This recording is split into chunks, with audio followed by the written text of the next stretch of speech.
Nuestro tercer elemento en cuanto a esto es la identificación de riesgos.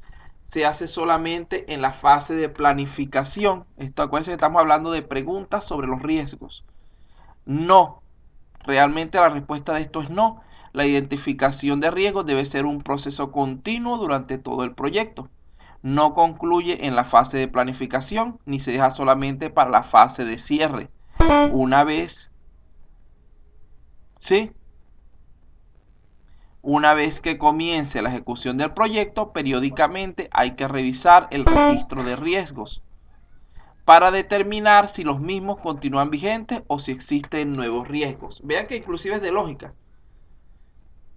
Ustedes, por ejemplo, si están cocinando, ustedes no van a, en el primer momento que empezaron a cocinar, van a estar pendientes de no quemarse. Deben estar pendientes durante toda la preparación del alimento. Si se identifican nuevos riesgos o algunos cambian de nivel de impacto, deben realizarse correcciones a los planes de proyecto en las áreas de alcance, cronograma, presupuesto, es decir, en las áreas afectadas. Por ejemplo, si al principio del proyecto habíamos reservado cierta holgura para cubrir un riesgo y durante la ejecución determinamos que dicho riesgo no ocurrirá, que tiene muy baja probabilidad, podemos eliminar esa holgura y terminar antes de la fecha. Pero eso es parte del proceso de ejecución y planificación. Otro ejemplo podría ser que si identificamos un nuevo riesgo sobre la calidad del producto, podríamos evaluar, incluir pruebas adicionales en el plan de calidad, lo cual a su vez supondría cambios en las definiciones del alcance, del cronograma y del presupuesto. ¿Por qué? Porque va a necesitar un tiempo de ejecución, va a variar nuestro alcance del proyecto, o sea, hasta dónde vamos a llegar, y va a necesitar un costo o va a llevar un costo asociado. La pregunta número 4 de las 5 preguntas que quería cubrir hoy sería cómo influye la creatividad y el pensamiento innovador en la identificación de riesgos. Mira, estos dos elementos desempeñan un papel fundamental. El fomentar que los líderes de proyecto y miembros del equipo realmente se involucren en la identificación de riesgos permitirá mayor campo sobre el cual realizar el análisis y la planeación de mejores respuestas. El análisis de escenarios y las sesiones de tormentas de ideas son aspectos importantes para la evaluación y detección de riesgos, pero lo es más aún el fomentar un ambiente de trabajo en el cual a los integrantes del equipo se les dé la oportunidad de generar nuevas ideas y cierto grado de pesimismo en todo momento. No hay que ser tan optimista de pensar, no, no va a haber ningún riesgo, todo va a salir bien. Hay que, como dice la frase común, hay que esperar lo mejor, pero prepararse para lo peor. Es necesario motivarse e inclusive premiar a los miembros del equipo que sin importar el nivel que tengan, planteen situaciones riesgosas y muestren el interés en identificar todas las áreas en las que las posibles fallas puedan ocurrir. Cuando de identificación de riesgos se trata, entre más creativos seamos, menos expuestos estaremos a la incertidumbre en el logro de nuestros objetivos.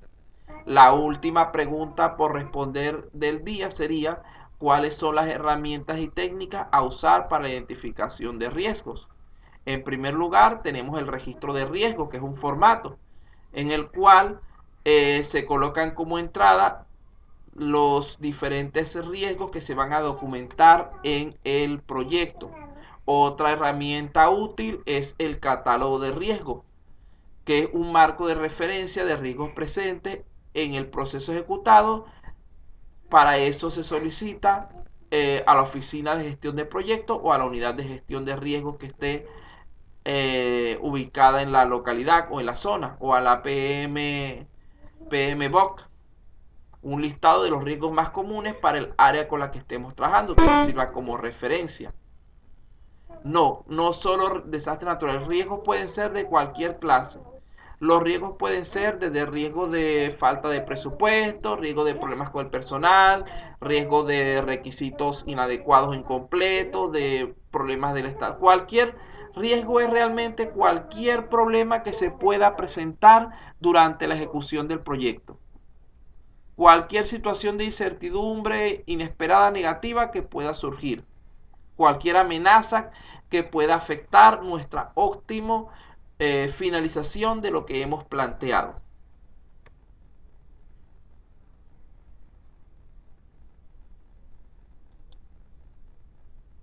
No es nada más desastres naturales.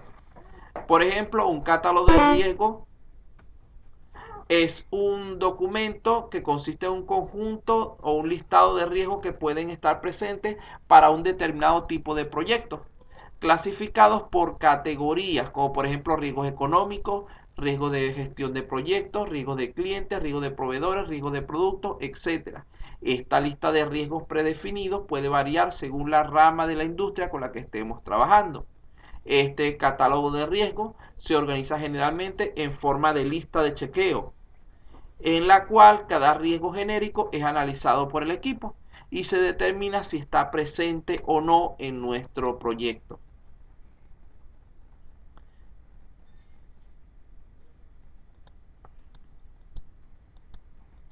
Bueno, vamos a terminar, nos queda tiempo. Vamos a terminar con algo sobre las técnicas para identificar riesgo y con eso cerramos. Cuando hablamos de técnicas para identificar riesgo, debemos estar pendientes que una vez que se cuente con herramientas o se ejecuten una o más reuniones con los involucrados mencionados en la primera parte, en la cual cada participante va aportando sus conocimientos para identificar los riesgos del proyecto, podemos utilizar las siguientes técnicas. Por ejemplo, que son conocidas la tormenta de ideas o lluvia de ideas, como le decimos aquí, las entrevistas individuales o técnicas de Delphi. Bajo esta última, los expertos son consultados de manera individual vía correspondencia. Cualquier otra técnica que consideremos válida, como las entrevistas, como cuestionarios, etcétera, donde se le dé la oportunidad a las personas relacionadas con el proceso de mostrar su opinión o información al respecto. Durante las reuniones se hace uso de técnicas de diagramación para lograr entender mejor los problemas. Por ejemplo, diagramas de flujo, casos de uso. Se revisa la lista de chequeo o catálogo de riesgos como base de referencia y se analizan las causas raíz de las situaciones que ocasionan riesgos. El análisis de fortalezas y debilidades, es decir, la matriz FODA, y el análisis de premisas del proyecto pueden ser excelentes fuentes de información para la identificación de riesgos potenciales. Por ejemplo, poner como premisa que no ocurrirán retrasos en el procesamiento de aduana de cierto material puede ser demasiado optimista, representando un riesgo sobre el comienzo del tiempo de una actividad. También se puede recurrir al juicio de expertos, proporcionado por un cliente o por gerentes. Integrantes del equipo también pueden brindar este tipo de información. Especialmente aquellos que hayan participado en proyectos similares o consultores expertos pertenecientes a la industria. De allí que para el éxito de la gestión de riesgo es imprescindible que estos sean identificados de la forma más temprana posible, siendo clave que esto ocurra antes de comprometer con el cliente el producto en cuanto a alcance, fechas de entrega y presupuesto. Una vez identificados, sus planes de respuesta deben ser contemplados en la planificación en forma de cambios de alcance de las actividades, modificación de la forma de realizar el trabajo, inclusión de holguras, reservas de presupuesto, etc., así como la decisión de incorporación de más personal con mayor experiencia o su contratación de terceros. Hasta allí sería la parte de algunas técnicas para el manejo de riesgos. Vamos a dejarlo hasta este punto por cuestiones de tiempo. Ya el día de mañana podremos continuar con lo que nos falta.